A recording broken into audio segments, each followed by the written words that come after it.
But I knew that's Karl. My uncle Karl worked at Nintendo, actually. So Yeah. Karl gave me a foil Charizard.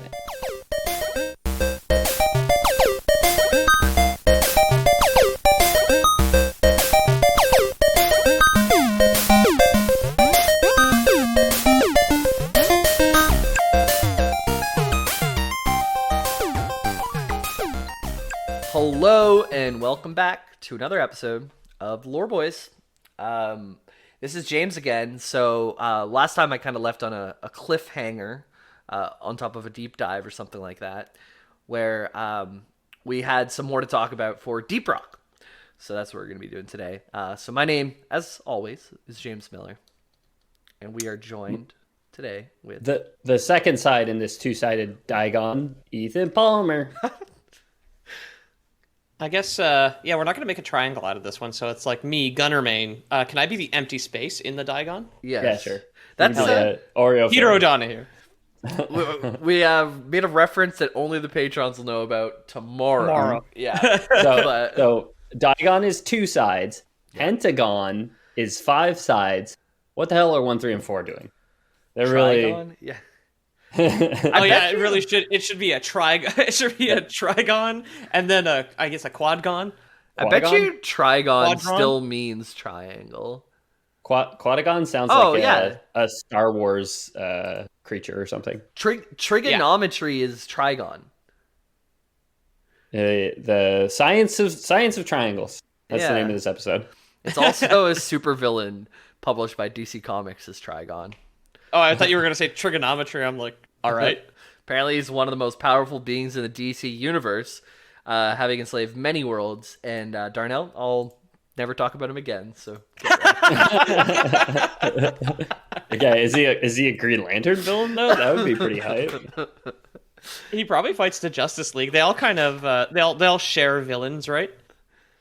Stilt Yeah. Man, who is tall. Polka Dot Man, who shoots polka dots or something. I know there's Calendar Man, who not a clue what he does, but I think his tie is like, maybe I just had imagined this like, and it's like just implanted in my head. I think Calendar Man's tie is like a tear off calendar where he has like 31 ties, like Calendar Man. stacked. Calendar Man takes your Outlook or Google Calendar and moves all your meetings 15 minutes later, but only on your side. So you're always late okay. to every Always late. meeting, Always late. but don't know Yeah. it. Yeah. Also, I'll say this morning I had a 10:30, and I'm online and I'm working away. Like 10:30 was my first meeting of the day, and I look down at one point and I'm like, sure, I still have some time, and it's 10:34, and I'm like, oh shit, like how did I end up late for this? Then I go and I'm like trying to sign on, and it won't let me, and my computer had done exactly that, like not my Outlook calendar, but my computer had jumped 15 minutes into the future, where it was actually like 10:16 or something like that. Right. And it said 10:34 on the thing, and I had to reboot my computer because it was just like, we don't know how to handle this anymore. We're in the future and we can't operate. That is so fucking. Like sometimes mine will get the wrong time by like an hour because it just switches time zones basically for some reason, and then you just like reset the clock. You like uncheck set with internet and then recheck it, and it fixes the problem. But I've never had it. A common problem in Canada for us and not for our American listeners, you can get this. Here's why you don't pay for healthcare, or here's why you have to pay for healthcare, because you don't have to deal with this shit. Where our computer keyboard will switch to Canadian French from Canadian English, and the question mark becomes a large E with an accent on it. Yes. So you're suddenly ending your sentences in capital E's with an accent aigu. Sometimes when I take my laptop to bed to like fall asleep to some cozy Townsend making 18th century like whatever the fuck, if I let my battery like almost die but not quite, when I open up my computer, it'll be whatever time I just closed my lid on, so it's like 3 a.m. or whatever. And then it asks for a Windows login, and my PIN no longer works to get in. And I have no idea what Windows account is connected to. I think one time I had to like sign in through my work email just to get into my personal computer. And I don't know why it automatically linked the Microsoft account to my... That's so weird. Yeah. That's so weird. Yeah. Anyway. Do you think they have these kinds of problems on the space rig working for Deep Rock Galactic? Where their meetings Their drop times are moved ahead 15 minutes, so you just get left behind. I was watching a lot of vlogs because they have vlogs from like 2017 of when they were like creating the game and their vision for the game, and they said all of their technology is going to be like they're not going to have like little like devices that are compact and can do things efficiently. Everything has to be big and bulky. So if they have an alarm clock in that world, it's going to be like cyberpunk futuristic like giant alarm clock with a hammer on the side of a bell. Okay, a mechanical arm with a mallet comes out and hits the dwarf on the head while he's lying in bed, basically. The gloved hand, of course. Yeah, of course. So yeah, last time, if you guys are interested about like where Deep Rock kind of came from, you can go check out our previous episode. It should be in the links below. But it's basically we go over the history of like where did all the people who made Deep Rock come from at Ghost Ship Games. Basically all came from Press Play, who were bought out by Microsoft and then run into the ground by Microsoft, and then all the guys came and made their own studio. Thanks, Bill. Yeah. And we got Deep Rock from it. So we did. One of the developers was playing Minecraft. He's like, "This is cool, but what if more guns and better enemies? And what if it wasn't for fucking babies, right? Yeah. What if more guns and better enemies, and then we also take away the building? Yes. Yeah. The core gameplay of this game. Yeah. What if we just take that just away the and make it a different part? Yeah. Yeah. Yeah. So it's like Minecraft meets Left 4 Dead. If you have never played the game before, it's a great way to kind of sum it up. What else happened? We kind of went over all the different the classes and like what they're into, what kind of guns they have, kind of their play styles and things like that, in case you wanted to dive in for yourself. I've changed my mind on the Scout M1000, by the way, which is just like the Garand, I think is the old one for it. Oh, I can't remember. M1 Garand is an old-timey rifle. Right. Yeah, Pete, you're the one who called it out the last time, which is why I tossed it. I thought, and then I was corrected by someone who knows guns better, by Fitty. I think he said it's a different gun. So I don't know, but it's the one that goes ping when you've shot enough Nazis. Yeah. It goes ping to tell you that it's done, basically, and then if you you get play to Call of Duty 2, you probably shot an M1 Garand at some point. I remember that. Yeah. So basically, I thought it was bad because it has like 2 shots in the chamber and like there's usually huge swarms. But I found out that you can like have more shots in the chamber, make it shoot faster, and also have a perk that makes it like shoot through things. So the strat is you kind of just wiggle around so all the bugs line up, and then you just shoot and you can get like 3 or 4 at once by getting that. So, and now my gun has like 17 or 16 shots in it. I don't know how I got that many. I have a clean overclock for it as well, but basically what I used to think was just only good for single target. It's very good for single target. You can shoot a like Praetorian in the face and it'll die. You don't even have to go for the butt. And also now you can actually get the waves as long as you line them up good. So I was wrong. The gun is very good if you know how to build it. I might give that a shot. I always use the default SMG on the Scout.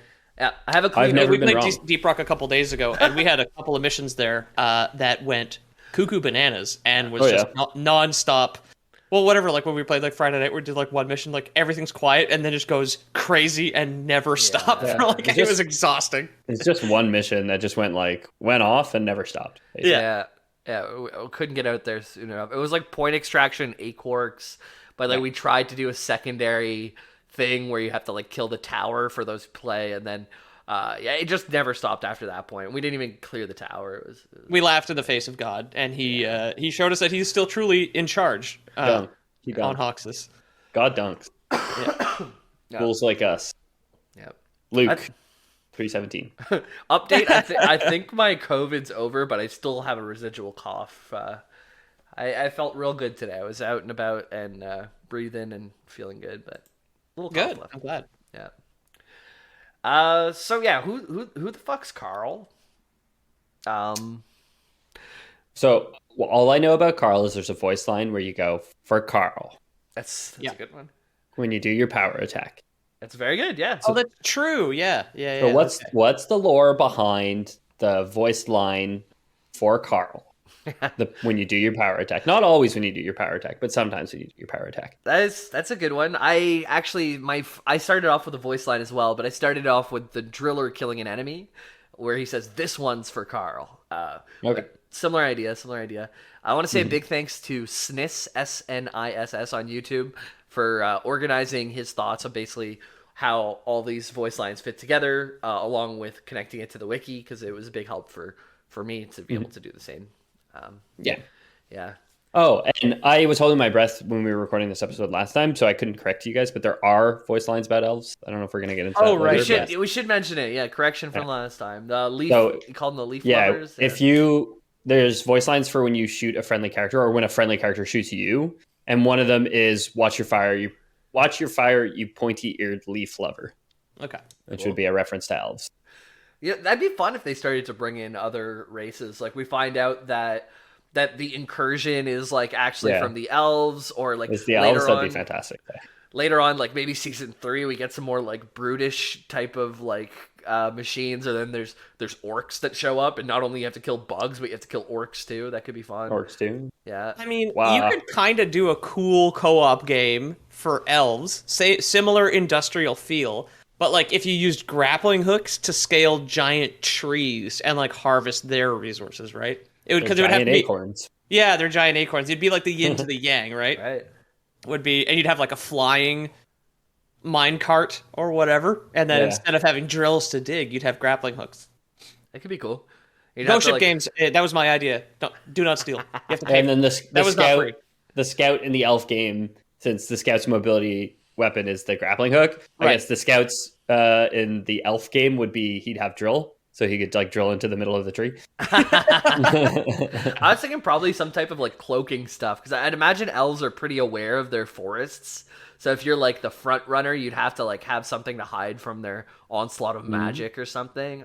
I don't know. We can work it out in post. But. In Dungeons and Dragons, the cloak of Elvenkind lets you hide anytime you're kind of standing in nature. Oh, cool. Like the cloak that Frodo and Sam got from the elves that was poorly explained in the movies, I think. Right. Oh, the because of the effects at the time, where they are clearly underneath a like gray spray painted tarp that is so fucking heavy, but they pretend to be they pretend to be a rock at the bottom of the hill. Cool. So yeah, we never meet Karl in game so far. So like, is he a fallen dwarf from a past mission? He could be still alive. In the 2017 VOD that I watched, they left the door open for him still being alive. But they also said that they wouldn't add laser guns in the game unless they were huge and clunky, and they have laser pistols in the game now. So their ideas are constantly evolving. 2017, I don't think the game was actually fully out yet. I think the early release came out in 2018, so it was very, very, very early. Damn. Okay. Yeah. And people were still like, gotcha journalism. Like, well, what happened to Karl? Yep. Like, I don't know, dude, the game's not even fucking out in early access yet, so don't know where you're getting your fucking info. But I watched some gameplay from the VODs too, and the game doesn't even look like Project Dworkin, which we kind of talked about in the last one. Ethan, I'm not sure if you got to see photos of it, but you can barely even find them online. I found them in like a specific video. And it just looked like the same game, but just so much more like polygons. Like everything was boxy, kind of more like Minecraft, and I see all the because I did look it up when I was listening to you guys talking about it when I was holding my breath. Yeah. I saw like the concept art, and then like you say, it's just like Dwarka, Italy, or not Italy, India. Jeez. Yeah. And then even in the countries, yeah. Even in the 2017 version, which I just watched today, it looked bad still, and they even ended up like recording like a teaser video for the game coming out, and then having a huge breakthrough in their procedural generation that made it look way better. And they just and they reshot everything shot for shot just because right after they had that breakthrough, they're like, the game looks way better now. Let's do it. And it led more to the game that we know today, which I love the art style of Deep Rock. Yeah, it's not overly complicated. I love the 13 gig download that you can just play infinite levels forever, unlike some other games that we play where it's just like, here's your 3 maps and that's 108 gigs. It's not 13 gigs. It's like 3 gigs. It's really small, Deep Rock. Really? Okay. I can look it up right now. It's procedurally generated. I remember downloading it being like, wow, that is tiny. Yeah, we just played Payday 2 since the last time, and we talked about it in the episode, and that was like 60 gigs and kind of not the best experience, which you can hear more about in the Patreon episode if you're interested. But it's 2.5 gigabytes. Wow, that is way wow. smaller than I would have thought. Oh, shit, yeah. Yeah, since procedural generation goes a long way, I guess. So. Oh, yeah.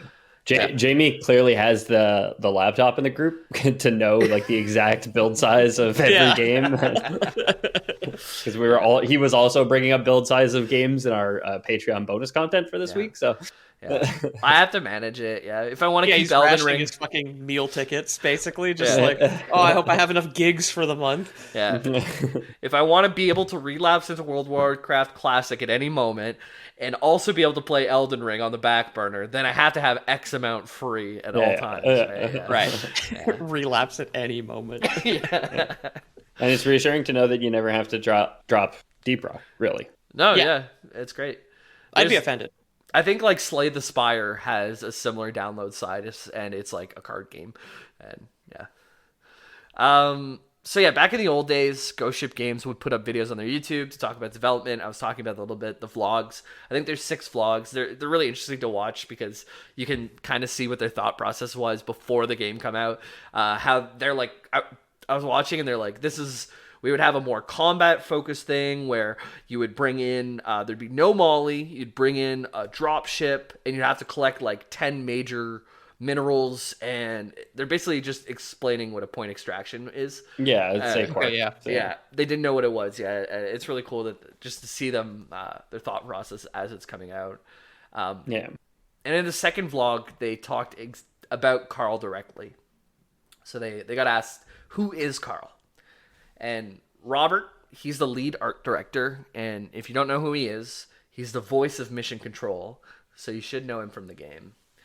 Oh, that he has I remember you telling me this. He has such a great voice. Yeah. Yeah, he has... How many voice actors are there? Because it feels like 2. Is there only one actor for the dwarves? Because they all just sound pitch shifted into like a different... I couldn't tell you. I know that a lot of the voices came from in-house, but I'm not sure exactly how many. There's 6 main founders of the game. One of those main founders is the Mission Control guy, so it could be they grabbed a couple others for the dwarves. Yeah, so Robert Fries is all dwarves and Mission Control. Oh, he does all the voices. Same guy. Okay. Per IMDb. But yeah, to Peter's point, like the 4 classes, they're very clearly the same actor with the same voice, like the same voice lines, just pitch shifted different. Scout has the highest voice, I think. I always notice that whenever Driller has the deepest. Yeah. I would love it. Let's start a rumor right now. You know how there was like the rumor that like Michael Jackson wasn't actually Michael Jackson on that Simpsons episode? It's like, no, Michael Jackson does the voice of all the dwarves. Yeah. In Rock Galactic. Yeah. They pitch shifted him up for the Scout and down for the rest of the dwarves. Yes, exactly. Right. Yeah. So Robert, the lead art director and the voice of everyone in the game, I guess, he also came up with the idea of Karl. So what he called Karl in 2017 is he said, quote, Karl is a previous colleague, friend, battle brother, and he lifted his hand up like this when he did it. And every monster they kill is in revenge for Karl, was the basic idea. So they're kind of giving motivation to all this violence. Why we don't leave the company is because we're trying to avenge Karl, I guess. Yeah, that's like where it comes from. In some of the conspiracy theories I'll get into later, we bring up some Russian propaganda that this also ties to. But what? We'll that's going to be like our second last thing to the end. So okay, yeah. This like in these vlogs, there's a lot of cool little nuggets. Like the game director. He explains why he liked the name Molly for the robot. He liked an organic name instead of something like Star Wars where it's like R2-D2 or C-3PO. When you're like down in a dark hole, it's nice to kind of have your friend Molly there. It humanized. Like Bosco is your little drone robot. Yeah. Bosco's a drone robot. The drill dozer is Loretta. Yes, and the dwarves refer to her as Dottie, which is very cute. Yeah, and the hacking robot is Haxie, who is one of my favorite. I think I may have talked about in the last episode. he is just the top half of a little man robot with a big bright cyclops eye and basically like a hazard rotating siren light on top of his head, but they put a hard hat on top of that and it doesn't fit. And then his bottom half is like a CRT tube screen computer, and he just like hacks away on a keyboard. Yeah. He's rapidly and emphatically typing away. Yeah. If you rock and stone him or most of the other robots in the game, they'll usually like salute back or something like that. Rock and stone is like the salute in game that you can do to anybody, where you raise your pickaxe and you yell rock and stone. Yeah. And if you do it to like Bosco or Haxi, or the bartender at the Abyss Bar, they'll salute you basically. Loretta will like spin her head and like look at you if you rock and stone her. That's awesome. I didn't know that. We hadn't mentioned, like, Pete and I mentioned our like hours played or whatever, but Ethan has even more than both of us. His are inflated right now, but yeah. We were talking about the other night. I'm at 191, but for a good while I was like waking up at 5 a.m. My sleep schedule just got weird, so I'd play in the morning and then I'd leave it open all day while I was at work. So we don't know what the real number. Your actual experience is more than ours too, because your account level's in the high 50s. I'm in the low 40s, and Pete's in the high 30s, I think, now. Yeah. Mm-hmm. Yeah. So another thing that kind of surprised me. What do you guys think Morkite comes from? The name Morkite. Is it Morlocks from H.G. Wells or whatever? Oh, from the Time Machine. That's a great guess. Yeah, good guess. But that's not it. What's fool's gold? It's pyrite. Iron pyrite, I think, is like fool's gold. So it's got like a suffix of an actual mineral. Right, yeah. It's a good guess. I thought it would be Mork and Mindy because it's like an alien or whatever. Okay, yeah. This video game from 2018 is just like, you remember that comedy show where Robin Williams was on cocaine the whole time? That's the reference. They do mention that they have a lot of 80s influences, so it wouldn't have been so out of like the realm of possibility. But yeah, I guess having never been to the 80s myself, I suppose it does seem just like something that an old person would do, I guess. A boomer, if you will. Yeah, of course, yeah. So I mentioned in the last episode, they're a Danish company, and the Danish word for darkness is mork, like M with an O with like it looks like a slash through it. Somebody M-O. Canceled the O. Like it's a reminder, like please, King of Denmark, remove this O later, and he just never did. So that's yeah. The Danish word for darkness is mork, with an E on the end. So morkite means darkness mineral. And it is a very dark. I wonder if that's where the English word "merc" comes from, like murky. Yeah, because the Danes invaded England, eh? Yeah, and they clouded up all Several our ponds. Morkite's interesting because you can mine the crystallized bit, but like the favorite mission, like my favorite mission, like all of our favorite mission, with the oil derricks, basically, where you're drilling for liquid morkite. It has like a fluid form as well. I'll say it here, guys. You've always said it's all of our favorite missions. I don't know if it's my favorite mission. It is all of our favorite missions. I've never spoken up for or against it, and you guys kind of just lump me in with the same opinion. I don't know if it's my favorite one. It's kind of annoying sometimes when there's like a pump jack way out of the way, and you got to like dig a spiral circle all the way up. Yeah, you don't have a driller. You don't like it because you only play as scout. But I'll say as driller, it is so satisfying to just be like, yeah, I'm drilling right to it. And I'll say, like, we had one, the one that I feel like you're referring to, we had one that was just like, it was in the craziest position, and it took like the engineer and the driller just working together to like build like the perfect pipeline to it, essentially. Building platforms and then like digging holes where platforms wouldn't work and vice versa. And I really love that like visual style puzzle of like figuring out the most optimal way to get the pipeline. Like my favorite thing about those missions is actually building the pipelines, and like when it's like this crazy challenge, it's almost like my favorite thing about it. I like point extraction. I like to be able to zip and zoop, and I get to collect all the minerals, and like that's those are always a very big stupid answer. Yeah, exactly. Yeah. I want to get the achievement where it's gonna take some doing, but we can do it intentionally. You have to grind on a pipe rail for 120 seconds uninterrupted, and I'm like, What a waste we of could do material. that. Yeah, it's going to be great. Yeah. Just build a big pipe for no reason, right? It's like fun, actually. So yeah, if we look online back to Karl, there's a lot of speculation. So what can we kind of narrow in on based on Karl's voice lines? So one thing that I just took a sip of, actually, Karl was known for drinking a lot of beer. Okay. Yeah. Okay. He's not a sick little boy who like had a Make-A-Wish thing where it's like you're like down in the mines and you point up to the stands. It's like for Karl because it's like his Make-A-Wish was to go down into the hostile alien mines to his favorite miners. If you had to make a wish for a kid's like, I want to get shit-faced drunk, do you let him? I guess you do, right? There's I was reading an article about there was like a 15-year-old Make-A-Wish kid or something like that who wanted to have sex, and they arranged it with a prostitute and got the kid laid.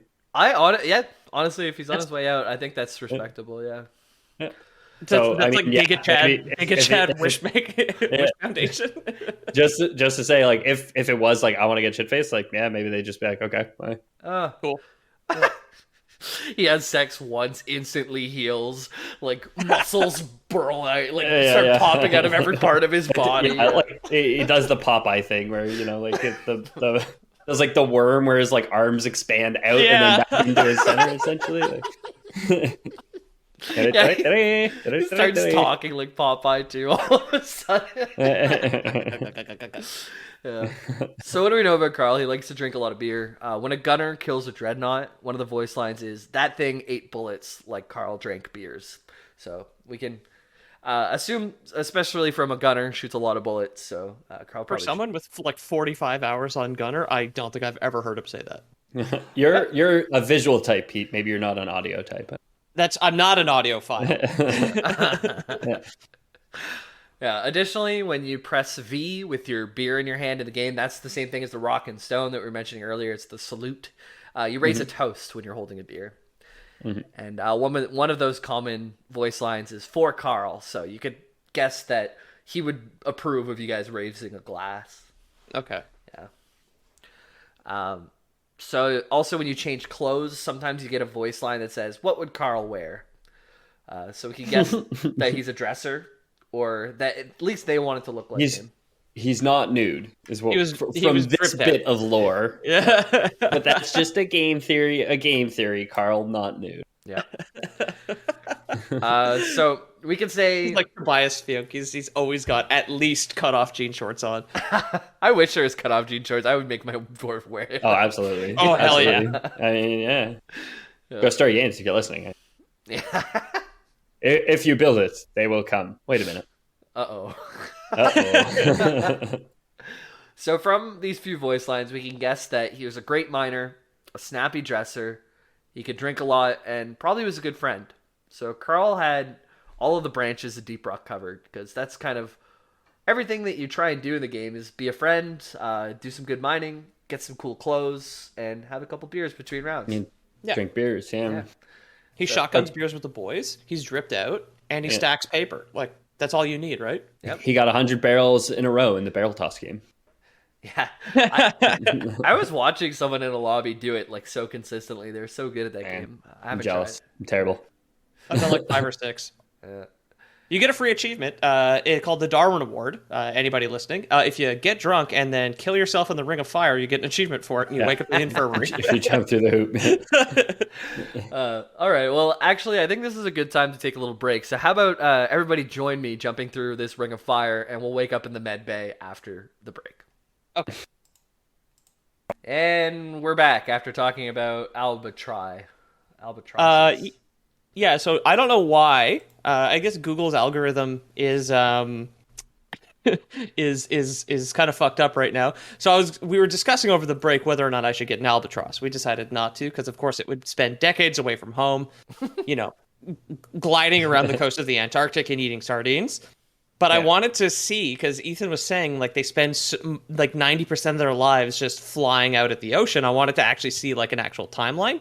So I put in wandering, and the Google autosuggest shows wandering Jew, which is apparently an inch plant. I have no idea what that I thought means. this was going to be about Then there's- albatrosses. Wandering Merchant Lost Ark, Wandering Wenda CBC, Wandering Merchant Lost Ark makes sense to me, but yeah. Wandering meaning, and then finally Wandering Albatross, birds.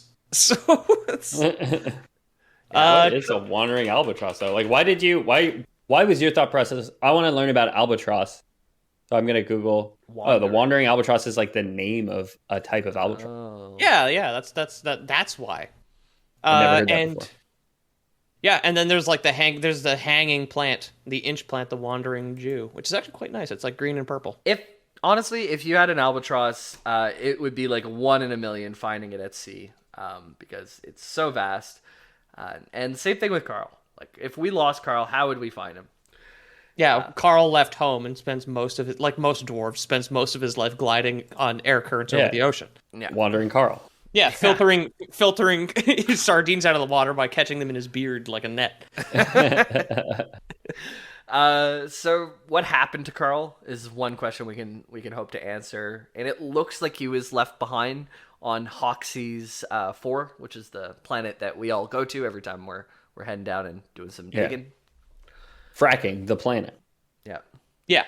Some of the localization team have an unreleased voice line confirming that he was left behind, but it was never put into the game.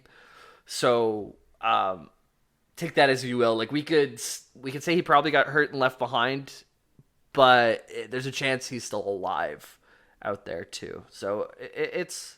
I want to believe. Yeah. He's probably left behind, but if dead, not sure. Yeah. Like, he went down like Willem Dafoe in Platoon, like with his arms out, getting shot in the back by the Viet Cong. But then Season 2 DLC, sometimes you can encounter a mysterious hooded hermit in the caves. Yeah. And then Season 3, he's revealed to be Karl, but like whatever, he has like a cool scar now. Nice. Yeah.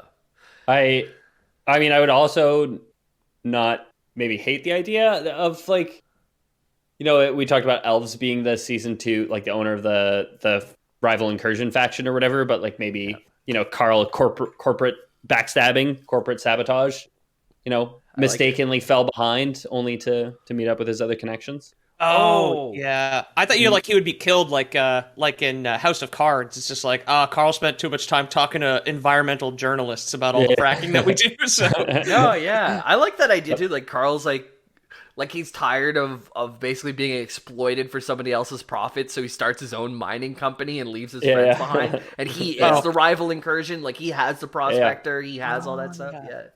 Karl said union out loud once, and well, that was it. We never saw him again. Yeah. He kept trying to encourage me to tell him how much I make. So we have another tidbit of lore on the Skull Crusher Ale flavor text. That's the one that makes you do big damage with your pickaxe. Mm-hmm. People ask why we remember Karl. People ask what made him a legend. Rumor has it that Skull Crusher Ale is at least partly to blame. Make of that what you will. Beware. So, this could mean a few things. He could have taken on too many bugs in melee range, since Skull Crusher Ale gives a melee buff. Maybe he had one too many, got sloppy on the job. Maybe there's a type of accident or betrayal from another dwarf who like cracked his skull with the melee buff. You know, it could be. I've only heard the first two theories. I added the dwarf betrayal because I thought it was a cool possibility. Oh, okay, yeah. Up for promotion.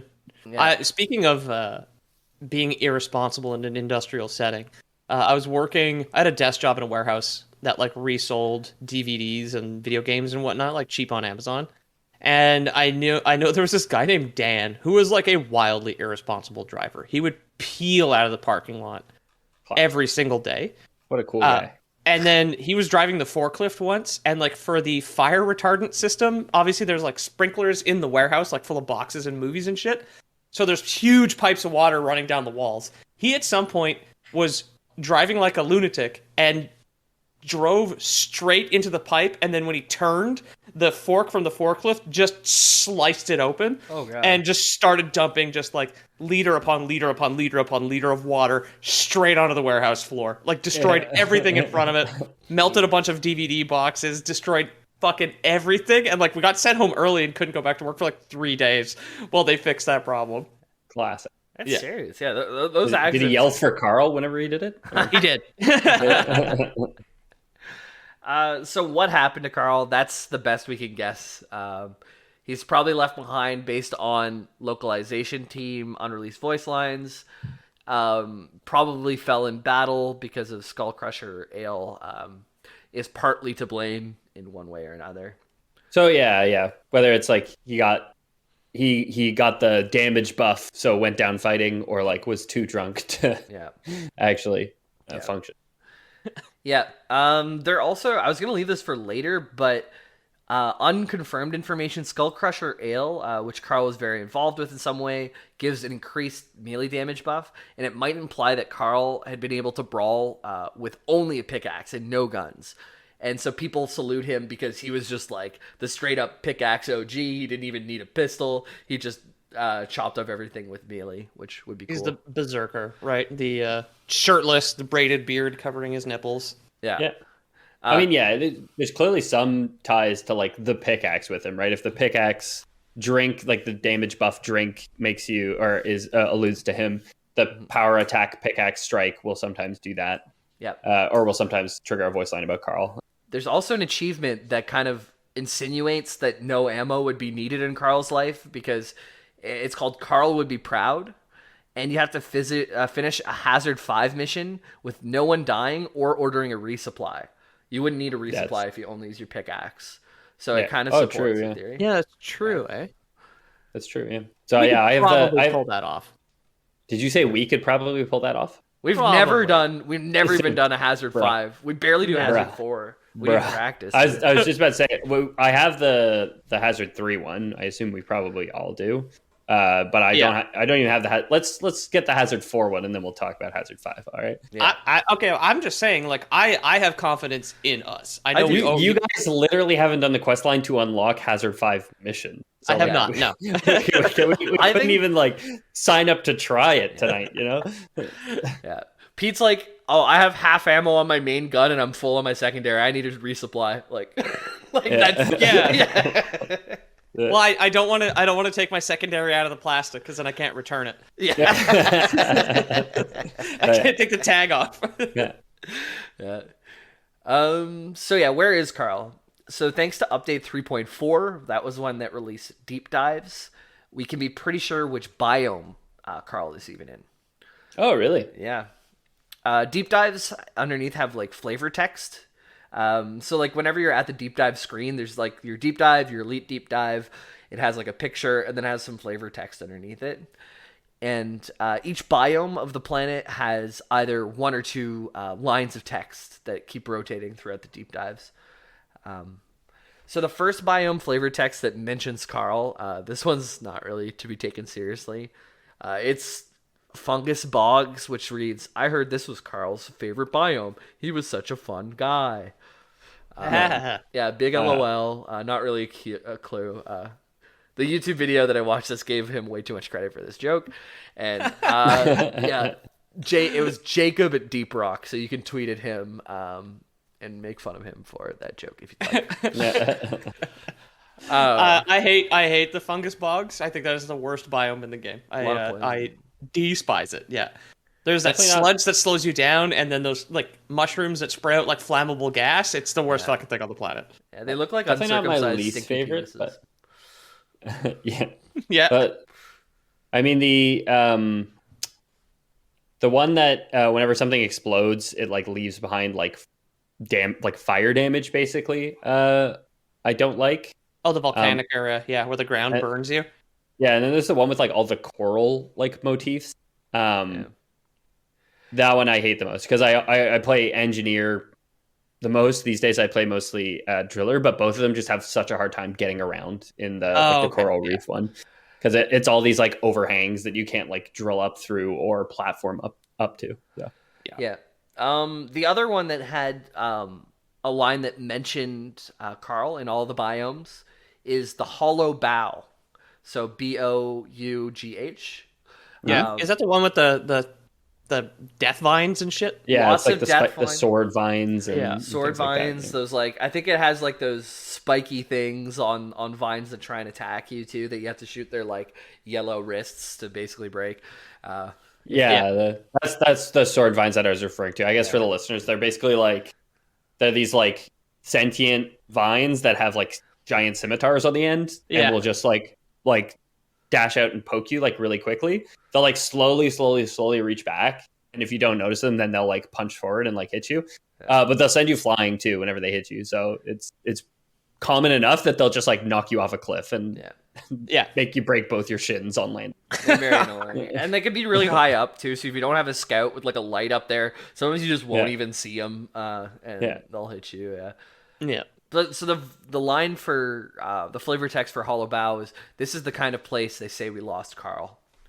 So it could be there. I could picture like Karl dual wielding pickaxes, like blocks, because they always come in threes. Those sword vines, blocks one vine with one pickaxe, blocks the second with the other, and then like he gets struck by the third or something. Like It like stabs him under the ribs, so he like grabs the sword vine. He's like, "I'm taking you to hell with me," and like rolls off a cliff holding the plant. Yeah.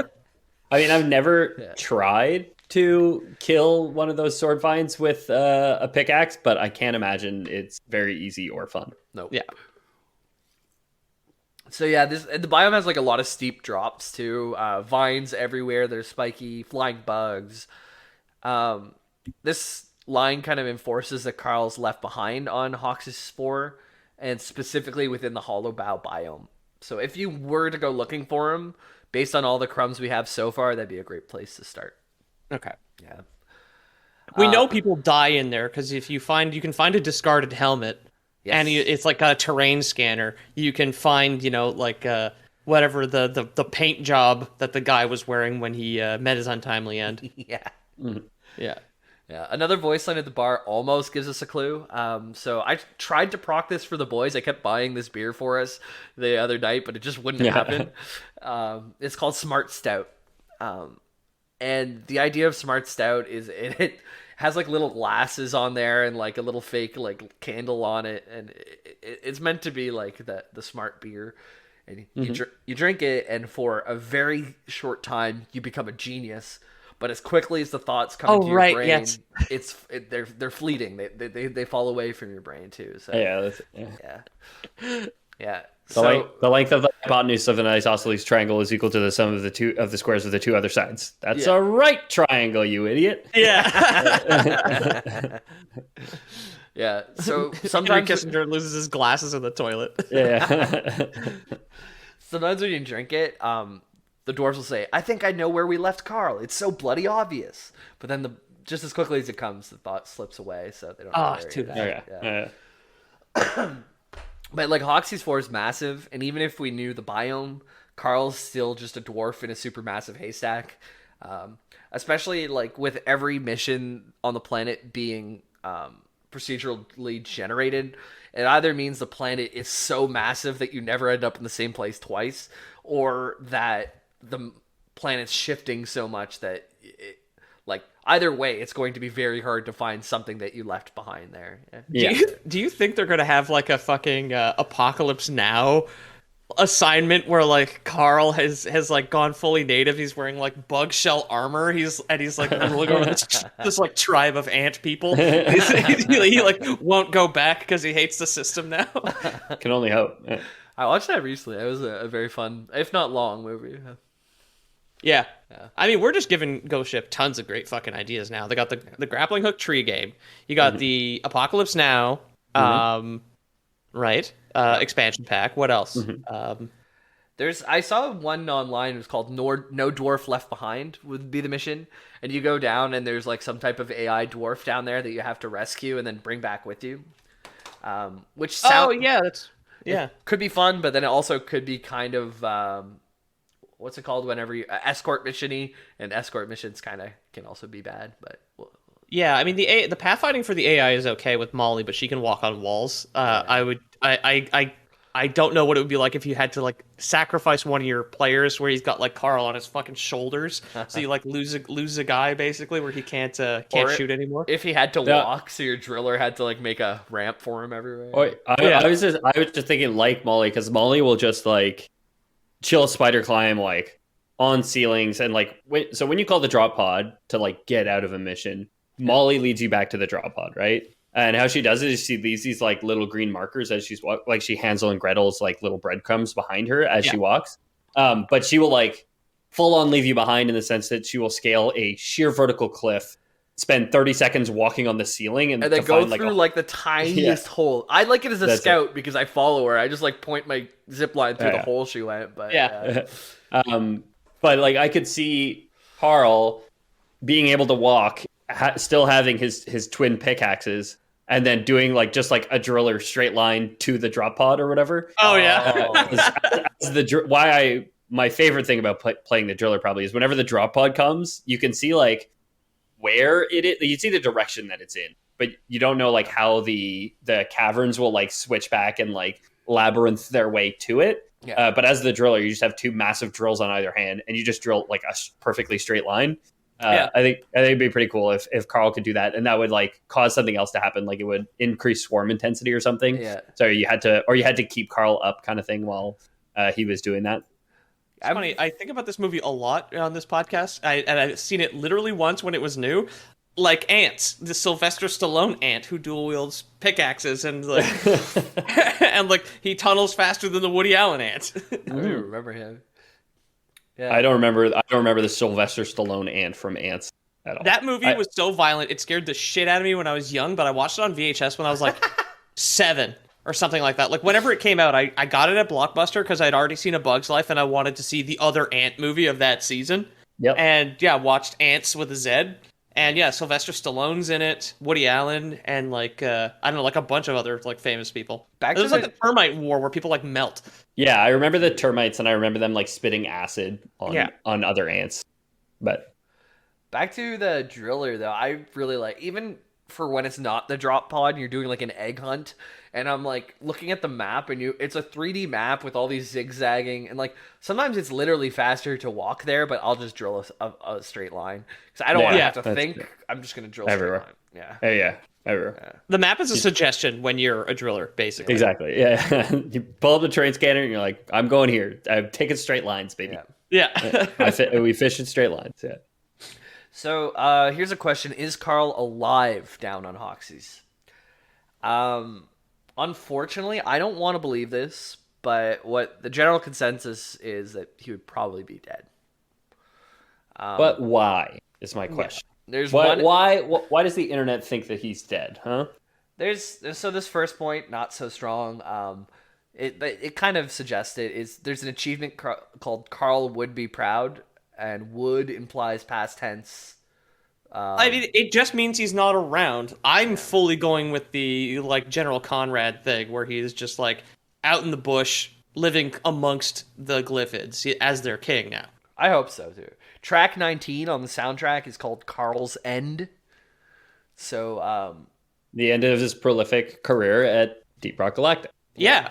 Yeah. I don't like to think that he did die, but I like this one theory from Conrad Harton on Reddit, who said if he had died, this is a cool way that it would happen. And the quote is, Karl died covering his team's extraction by riding the mule down the Glyphid Queen's throat and detonating his fuel rods. And he lives on as a minor folk hero. So we've never met the Glyphid Queen, but we can only imagine with all these bugs, there is a queen down there. Right? Okay, yeah. My follow-up question was, is there other voice lines that support the existence of a Glyphid Queen? And is there any voice lines or any trivia that supports that's how Karl would have gone down, riding a mule and detonating fuel rods? When you're fighting Glyphids, there's a voice line, die like your mother did. That makes much more sense now. Okay. And followed by for Karl, which it sounds like it could. There's a mother. It could be just like dwarves being dwarves, but I love that idea that he went down the queen's throat herself and like in a absolute blaze of glory. Yeah, exactly. Absolute Chad. And in the loading screen, you see how like half the planet is clearly like fracked. So it's just like partially like there's just chunks of the planet floating in space. Yeah. Maybe that was the explosion that he wrought, huh? Yeah. I'm sure you would still have some guy on like the part of the crust of the planet that is like in orbit because it's been fracked off the surface, where he's just like he can still light his water on fire. He's just like whatever, it doesn't exist. Yeah. So this is pretty much all the supporting stuff. So like who he is, where he is, where he went, is he alive or dead? We don't know, but we still have some theories. And I think there's 6 of them we have to go over. The first 3 are considered valid by the community, and then the next 3 are considered not so valid. Okay. Both as pillars of the Deep Rock community, we can make those decisions for ourselves. Yeah. And these are ripped directly from deeprockgalactic.fandom.com/wiki/Karl with a K. So if you want to check those out, I took those almost word for word from there. So that's where they come from. So first valid theory, and I don't think there's too much crazy about this. Karl was a former teammate of the playable dwarves. So they reference him as a close friend, talk about his disappearances as if they were there themselves. We can guess that Karl used to be one of the team, and he was one day left behind, giving birth to the phrase, leave no dwarf behind. Actual evidence that Karl was their teammate is not super clear, because the dwarves could be playing it up because he's so prolific that they want to seem closer to him than they are. Yeah. But I knew Karl. My uncle Karl worked at Nintendo, actually. So Karl gave me a foil Charizard, and I keep it in a special box that nobody can see. Yeah. So that's the first theory. Is he used to be just one of the boys. Maybe something that I liked is in Project Dorgan, there was a bunch of different classes, but they're all the same except for one, which was the demolitionist. So maybe Karl was the demolitionist that never made it to the final game. Okay. But really, we know that the engineer just kind of became the demolitionist with the C4 packages, along with just other tools. But there's also Driller has the C4. Driller has C4. Oh, sorry, Driller. Important. Driller, yeah. They kind of packaged it a different way. But also, there's theories that Karl was the scout, which I follow because I'm a scout and I'm also. Oh, I see. Okay. Because you exclusively play scout. Yes. I got silver with scout since our last meeting, which means I've been promoted 1, 2, 3, 4 times at least. Holy shit! Amy's the boss. Yeah. So Karl was. This is another theory. Karl was one of the initial dwarves to descend onto Hoxie's 4. So. No surprise, Hoxie's is known for its dangerous working environment, but someone had to go in first to prove that it could be tamed. And it's possible that he was one of the first, or the first dwarf to set foot onto Hoxie's 4 and fend off all the horrors. Okay. Yeah. I mean, could be both also, right? Like he could have been an original dwarf. He could have been like the old guard when the new Babby dwarfs showed up to work one day and he like showed them the ropes kind of thing. Yep. And then whatever happened to him. Yep. They said going in blind is a good way to misjudge the dangers and end up a martyr, saying that maybe he was very strong but didn't know everything about the planet yet. It could be part of it. Another detail is Karl's is commonly referenced in conjunction with Hoxie's monsters, such as the Dreadnought, drinking, mining. So it's like, it says that he's a part of the same mining operation for sure, we think. For sure, yeah. So why not him be one of the first, like you said, yeah. Mm-hmm. I just came up with a theory that I'll posit at the end, actually. Sure. Okay, you don't want to get it in now, because if Jamie then reads the theory, you'll look like a fool. We got that's 4 more. true, yeah. We got 4 more. Get yours in, yeah. I'm wondering, because like Deep Rock Galactic is very clearly a evil corporation that does not care about its workers. What if Karl is not real, and like in loving memory is just like a motivational thing? Oh yeah, to like get the employees to work harder. Remember our Russian propaganda that we mentioned at the top? We'll get it. No fucking way. Yeah. You don't need a raise this year. Your raise doesn't have to match inflation this year. You're not doing this for the money, right? You're doing this for Karl. For Karl, for the love of the job, right? He's like one of those like composite. It's not even a real guy. It's like Karl's photo on the wall, and the memorial is just like a composite photo of like 30 other dwarves. Yeah. He never existed. We will get to the Soviet Union soon. Yes, we will. Okay. I'm glad you guys made me say that first. Okay. Karl. Okay, this is the third like credible theory that they have in the community. Is Karl is the dwarf that all playable dwarves descend from. And this is an expansion from another theory called the general cloning theory. Since all playable dwarves are identical in physical appearance and ability, aside from their gear, it's possible they're descendants of clones from the same dwarf. This root dwarf could be Karl, and the reason he got cloned is because he was super powerful. And there's not much information to support or deny this theory. Everybody looks the same. It's suspiciously vague in the way that people come back to the med bay after being abandoned on Hoxie's. So it could be you're just getting your uploaded into your new dwarf body whenever you wake up in the med bay. It is just the movie Moon with Sam Rockwell, basically, which is an excellent film everybody should watch. I haven't seen that one. Is there 4 dwarves that come from a master dwarf who have to mine on the moon? No, but there is like a master Sam Rockwell, and everybody else is a clone who gets wounded at some point and wakes up mysteriously in the infirmary. Oh, cool. Oh, interesting. Yeah. It's an excellent film. Like, that's a mid movie spoiler, but you should still watch it. It's fantastic. Okay. What do you guys think about dwarf seed Karl? So the clone theory specifically to explain the med bay was kind of counteracts what I would have said, like a reason I would have given for why Karl is still alive. Right. I like to think that when you as a dwarf fail, you still get picked up by DRG. They basically just let you go through like a bunch of pain and like unpleasantness until you can like get the next ship home kind of thing. Okay. It has always been my headcanon for it. So like you do eventually just wake up in the med bay because they do just pick up your unconscious corpse. And the reason you're just unconscious and not dead is because I've always assumed that these dwarves are like unkillable or just actually immortal and don't actually die, can't actually take enough damage to them. Okay. They will just kind of like regenerate like Wolverine eventually, even if they have a single cell remaining or whatever Wolverine's deal is how I've always assumed that they work. So could see that. So maybe Karl's just like if he did go down to kill the queen, then maybe he's just like at the center of this hive still, and no mission has been able to get to him, right? No deep dive has been deep enough. Imagine they pull him out and he looks like his flesh on every part of his body is scarred. He no longer can grow a beard. He's just been in like the center of pain for like years and years and years. And this is they can regenerate infinitely, but they still like grow scar tissue, so they just look worse and worse. Yeah. That would be the dwarf way, I think. Yeah. He comes out looking like one of those sharks that's been covered by the sucker fish there. Oh yeah, he's covered in like circular or diagon shaped scars all over him. check out the Patreon bonus content. So Karl, like valid theories. Once again, he's former teammate. That one's probably the most believable. One of the initial dwarves to descend. That these can be true, like at the same time, both of them.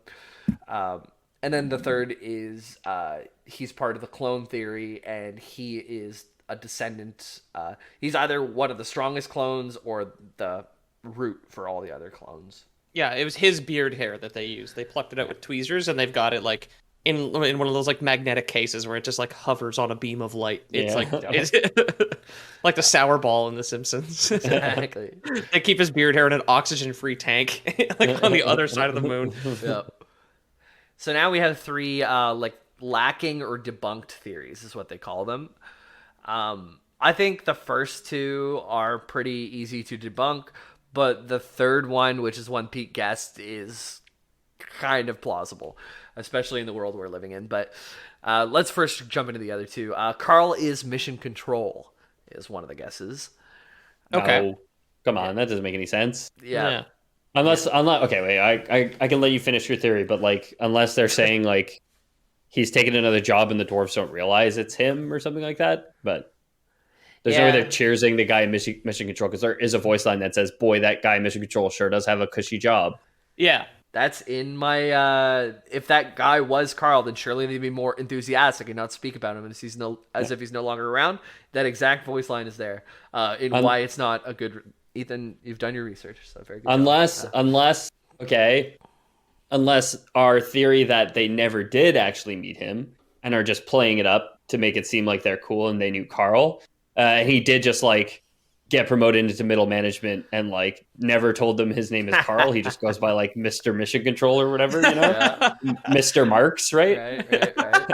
Hey, is Karl named after Karl Marx? Because DRG is like very pro-union and like it's very clearly satire at like how any corporation will eventually lead to this like hellscape where you'll just be sent down to die over and over and over again. So yeah. That is now a Lore Boys canon, because that doesn't come up anywhere. But what did the developer said when he was asked, like, Karl is a true friend and something.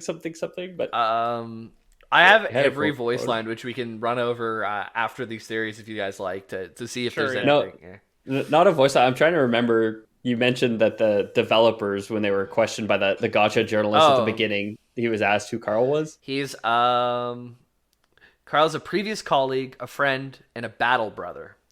Every monster they kill is a revenge for Karl, was the basic idea. Okay, one of the guys basically said it's like an easy out as a script way.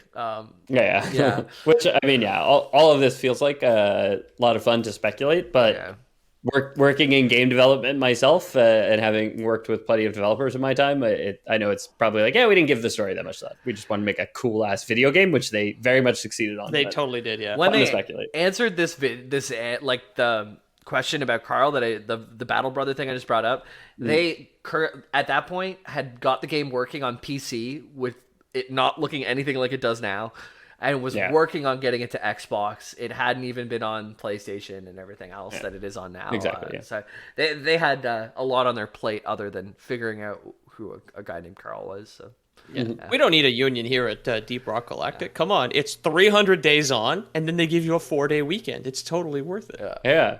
But I mean, that was, Peter, you said like Karl said the word union once. Like, Karl wrote the Communist Manifesto once and then disappeared. Didn't show up for his next shift mysteriously. Another theory is Karl is an important figure, such as a leader or DRG's CEO. So this suggests, like Ethan's guess, that it's like, we used to know him, he was fine, and then he got promoted. That could be how that happened. But this theory suggests that Karl's a prominent figure of some sort, such as a leader, hero, mythological figure, or perhaps even higher than a mythological figure, a CEO of. Oh, I see. Galactic. I was gonna say, what fucking corporate bootlicker wrote this theory? There's no way. It's so clearly lampooning this like CEO Alpha Sigma grind set behavior like in humans. Like the whole game just seems like satire, like making fun of that I refuse to believe that he's the CEO. They'd never idolize an executive anyway, because there's like a bunch of lines where they just like bitch about how shitty the equipment is too. Right? Exactly. They would never they'd never lionize the guy who put them there with like a rickety old mule robot that you just like dumping rocks into, right? This is if you take like for Karl, literally as we're doing all this work for Karl, who is the CEO. It's not an expression; it's just a statement of fact. Yeah. Not a great theory. That gets a Lore Boys certified. Yeah. Yeah, we've got the Ethan blowing a raspberry sticker that just like slap on that one. And our final one, Karl never existed, but is a propaganda figure. And this is based on real-world propaganda campaign where the Soviet Union claimed a worker once delivered 14 times his daily quota in a coal mine. This is called the Stakhanovite, yeah. Stakhanovite movement, and it comes from the Soviet Union, and it's referred to the workers who model themselves after Alexei Stakhanov, who reportedly mined 102 tons of coal in less than 6 hours. Feels like a lot. Yeah, no shit. I don't know how much coal is a lot to mine in a day, but it feels like a lot. 102. It was 14 times his quota. That's like 40 cars, isn't it? It's a lot. More than 40 cars. That's like, so it's 2,000. So if we're talking imperial tons, that's way less than metric tons, but let's say imperial tons. So it's 2,000 pounds per ton. Right. So that's okay. Yeah. 204,000 pounds. Yeah. Of coal. So in under 6 hours. It's so funny. Like on the 31st of August. I had that in my head, and I was like, I could write surface level lore for a video game, guys. Just fucking hire me. Yeah, on the 31st of August on 1935 is when he did this. And they used this as a campaign, and they showed it to everyone in the Soviet Union. Like, look at this guy. He's doing his best. Why can't you? And it's theorized that there was 6 or 7 workers that actually worked together, and they all did double their quota for a day, but then just gave all their coal to one guy. And that's... Or if he even existed, or if the Soviet Union just like, this guy can do it, why can't you? Yeah. I mean, it's definitely that. It's definitely that one, though. Like, he definitely this never happened. No what we know in 2022 about the Soviet Union propaganda machine. So Karl could similarly be a ruse by DRG to make the dwarves believe they can be as great as Karl to boost their mission efficiency. It could be true, but who knows? So I like that one personally. Yeah. It's a believable one. I have like a few voice lines. You want me to just run through them? They could be fun. Sure. Go through a couple. Can you do an impression? Yeah. This one's for Karl, killing an enemy. For Karl, using a power attack. That thing. Okay. The cadence is for Karl. Okay. Yeah. Thank you. It's a quick 4 and then extended Karl. That thing ate bullets like Karl drank beers. That's when you beat a dreadnought. Okay. We got it. Karl would be proud after beating a dreadnought. By Karl, look at all that pretty sparkly eye. And then that's after you defeat one of the golden exploders, the Glyphid Crassus detonators. Okay. Oh, yeah. I'll beat your record this time. Watch me while mining minerals. Karl is not directly mentioned, but he might be the record holder. Outside of missions, there's for Karl when you salute or cheer or slap the fuzzy dice in the dropship. Karl would approve of this when you're cheering. Karl, is that you? When you drink Black Lock Lager. I think you. Oh, is that the one that makes you go unconscious? I think that's Blackout. This one's Black Lock. I don't even know. Okay. They might have it wrong. Black Lock Lager. Yeah. Let's see. Black Lock Lager. Oh no, where did it go? I can't remember. The player screen will darken, followed by ghostly sounds. It's the one that you hear ghosts. Okay. Wait a minute. If all truths are knowable, then all truths, in fact, must be known. But by whom? Karl would know when you drink Smart Stout. So bloody obvious, I know where he is. What would Karl choose when selecting cosmetic? I'm going to wear this in honor of Karl whenever you forge a cosmetic. And then some unused voice lines are Karl with an exclamation mark. Okay. Don't leave me like you left Karl when the drop pod leaves without the player. Okay, yeah. Karl, if you're down here, now's the time to come out and say goodbye during the final retirement mission. I've never seen a final retirement mission, so. Yeah, me either. Yeah, so one unconfirmed information that I like a lot is when you go to the Memorial Hall, this is where you go get your promotions, and based on how much you level each of your classes, there's different there's different statues. Yeah. So if you get to level 10, or if you just play a guy, you get like a bronze statue. You get to level 10, you get a silver statue. I think it's stone. It's stone, and then when you promote the first time, he turns bronze. Your scout's probably silver now. I have gold statues. I've only gotten 3 classes to level 25. It's 10 and 25 for silver and gold. Oh, okay. It says it on the wall. If you climb on the wall and then you go up another thing and then up another thing all the way up to the back of the wall, it says you get the gold statues at 25, and down below somewhere it'll tell you the silver at 10. Okay. Yeah. So there's one if you're like the perfect Deep Rock Galactic person and you've played each character to level 25, or assuming your first promotion is when you get the gold, I guess, which is just at level 25, you'll have one scout, one gunner, one engineer, one, what am I missing? Driller. But there's a fifth statue in the middle, and it's another scout. Forget the drillers. Yeah, it's another scout. So they think that maybe this giant statue in the middle, which is the second scout, is actually Karl. Because why would you put 4 playable characters and then a fifth anyways? The fifth and central could be Karl, which is the giant scout, but that's just a guess. That's our composite statue, where it's 25 different dwarf faces all combined into one. But again, he's not real. Looking at the 2017 videos, though, a lot of their promo stuff was also that of a scout. The scout's face was used for a lot of things, so it could be that was just the first character model. He's the main dwarf on the Steam icon too. It's a scout with a pickaxe and like a stein of beer as well. Could be Karl, could be developer stuff, but yeah. One thing it mentions too is for the Vermintide games, Karl bears some resemblance to Cousin Okri, the legendary, possibly fictitious dwarf that's viewed as a hero by the playable characters. So that's cool. some tie into the 40k world. They probably look into that a little bit at DRG, but maybe don't care that much about it. I mean, it's probably just a nod to the fact that it's like 4-player synchronous co-op, PvE co-op, right? Like they're similar style games, in that's like Vermintide is very much like a Left 4 Dead kind of game where you get together with 3 friends and you complete these missions essentially. So if anything, it'd be a nod to that. But that, I mean, we've had a fair amount of fans stretching for kernels of truth amidst this episode. So it might be one more. All to say, still a mystery until Ghost Ships gives us more updates for Karl.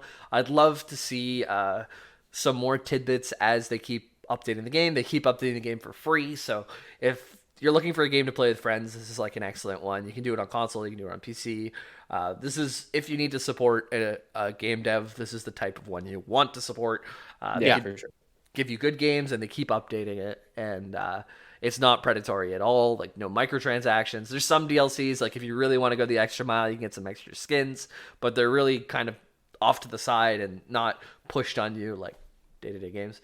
But for all we know, Karl could be alive underground, surviving off glyphid meat and homemade barley bulb brew. Who knows? But at least for now, maybe he's making toilet liquor with by harvesting all like the ingredients that you get for your beer. He's just making it himself in a cave. Yep, he could be, because all those ingredients are down there. So, but at least now we can say that we know all the facts around it, and it can keep an educational eye out for him ourselves. So, let us know what you guys think.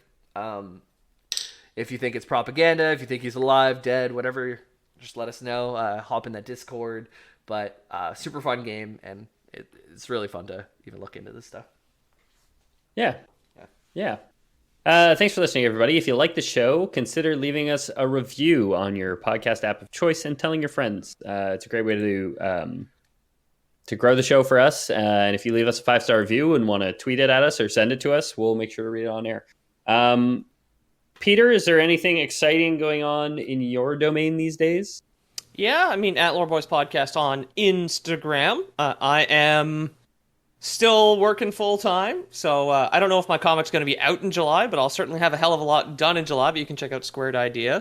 Check out their Instagram, or check out our Instagram to see some progress there. And of course, at time of writing, Montreal Comic Con, first week of July, 2022. I'm going to be there. The lads almost certainly are going to be there. We'll be there with my publisher. So if you can make it to Montreal from the 7th to the 10th of July, 2022, come say hello. Yeah, COVID pending with shake our hands. COVID pending with cases just so on the rise again. Yeah, exactly. Yeah. Jamie had it. He's fine. Yeah. If you want to find me on the internet. I just joined the Discord. We're chatting with people all the time. We have so many people coming in lately that we had to create a very own welcome channel instead of just having it all land in general, because there's people joining more and more all the time. Elden Ring and DRG have been pumping up them numbers, and the community's growing. Honestly, every time I check the numbers, I'm so happy to see how fast this podcast is growing. So come on, get into the community at the ground floor. Become an OG. get into that. Yeah. Yeah. Also, if you want to Badge. rep us in person, we just launched a new storefront. I wanted to mention this at the top, but completely forgot. We have a new storefront on Spring. They have a lot of products and a lot of integrations, which is cool. To be able to integrate into our YouTube channel, I would love to see our YouTube channel get to 1,000 subs. It's at like 800 and something. You don't need to download anything, but they don't let you do integrations unless you hit 1K. So I would love to get 150 subscriptions on YouTube just so we can integrate our Spring store into that, because they have a lot of cool stuff. They have a bunch of different like drinkware and hats and different shirts and pants and whatnot. It's pretty cool. So that's Well, they don't have a lot of hats. They have one hat option, which is a bucket hat. And that's okay. Well, they do have a hat. It's the coolest possible hat. I'll say it's the modern man's fedora, you might say. You got to buy our Lore Boys brand bucket hat, and then you need the little strings with the corks on them hanging down around your face, and that is, my friends, is how you get. That's how you pull. That's how you pull chicks. You know what? I wonder what Karl would wear, and it would probably be a bucket hat to carry all his minerals. Yeah. For sure, in that bucket. Yeah. So check out our merch store if you guys are interested in any merch that we sell, or any of Pete's custom artwork. If you want it to be merch, it's been pretty easy for us to make that. Yep. For you guys. So give it a look. Let us know what you think. We'd love to hear some feedback on the new store. And if you guys want to support the show, we do have a Patreon, patreon.com/theloreboys, where we will release all the loser titles, as we call them, which are titles that I've been writing down this whole episode, that we're not going to actually name this episode. Those come out on Tuesdays. On Thursdays, we'll release, I think it's 30 minutes this week of bonus content. Yep. Us just shooting the shit about various games like Payday 2, The Heist, a 10-year-old game at this point that we felt like that about. We felt like trying for the first time and then talking about for half an hour. And a lot of just other more personal stories. You can hear a story about how I met the granddaughter of the man who invented the barcode one time. And Fridays is scripts. So if you care about what we wrote down or what we copy pasted from Wiki, those go out on Fridays. Yeah, exactly. You can get the scripts on Friday. So go to patreon.com/theloreboys to learn more about that. And of course, if you don't trust Patreon, we do have Lore Boys Prime. And this week, we're not really offering you anything for Lore Boys Prime. You know, you're not getting anything in return, because you're not doing this for the gifts, for the rewards. You're doing this to support the show. You're doing this for Bobby. Okay. He's definitely a real person. He's not just somebody that we talk about on the show. He's not just a mishmash of our three faces overlaid over each other. Make it seem like he's real. Okay. Bobby Bobby's one time listened to 14 episodes in a single day.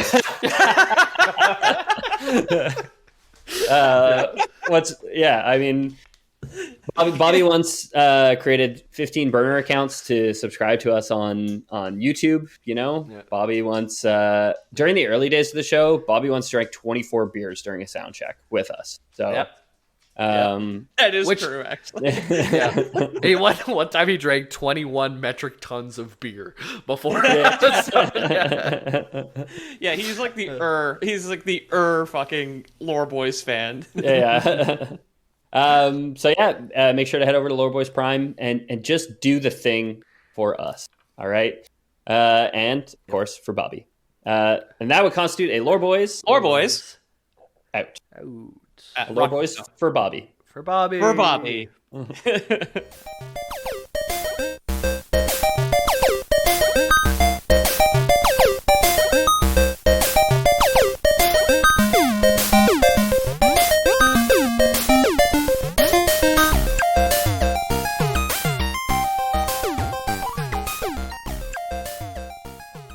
we get to have new milestones. Remember our 10th episode way back when? Now we can have our 10th bonus content, guys.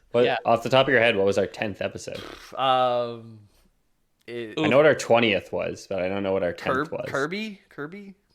It's as good a guess as any, I suppose. I can find out. Yeah, there's like anything in the first. Yeah, I'm looking it up right now. Okay.